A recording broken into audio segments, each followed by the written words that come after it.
கடந்த சில நாட்களுக்கு முன்பாக நடைபெற்ற அம்பேத்கர் நூல் வெளியீட்டு விழாவில் டிவிகே தரப்பிலிருந்து விஜய் அவர்களும், விசிக தரப்பிலிருந்து திருமாவளவன் அவர்களும் கலந்து கொள்வதாக பல்வேறு சர்ச்சைகள் எழுந்திருந்த நிலையில், விசிக தரப்பிலிருந்து அக்கட்சியின் துணை பொதுச் செயலாளர் ஆதவ் அர்ஜுனா அவர்கள் கலந்து கொண்டிருந்தார். அதே நிகழ்ச்சியில் நிகழ்ச்சி மேடையில் பேசிய விஜய் அவர்கள், திருமாவளவன் கூட்டணி கட்சிகளுக்கிடையே சிக்கியுள்ளார் என்பது போன்று பேசியது பெரும் அளவில் சர்ச்சையை ஏற்படுத்தியது.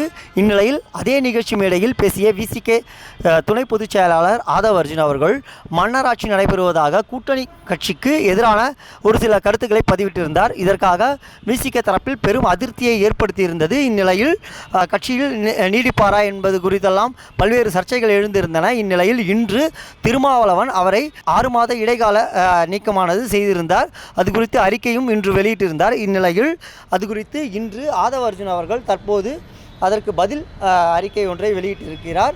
இதில் அதிகாரத்தை அடைவோம் என்று எழுச்சி தமிழர் எந்த முழக்கத்தோடு இந்த கட்சியை கட்டமைத்தாரோ அதே அதிகாரத்தை ஒடுக்கப்பட்ட மக்களுக்கு அடையாளப்படுத்த வேண்டும் என்ற உயர்ந்த நோக்குடன் தான் இந்த விடுதலை கட்சியில் இணைந்ததாகவும், இந்த துணை பொதுச் செயலாளர் பதவியை விசிக தலைவர் திருமாவளவன் எப்படி கொடுக்கும்பொழுது மகிழ்ந்தேனோ அதே போன்று தான் தற்போதும் உணர்கிறேன் எனவும் குறிப்பிட்டிருந்தார்.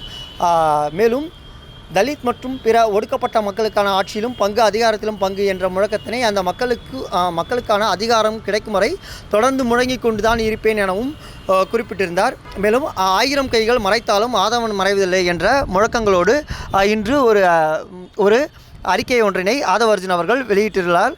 இது விசிக தரப்பிலிருந்து பல்வேறு அதிருப்திகளையும் ஏற்படுத்தி வருகின்றது என்பது குறிப்பிடத்தக்கது.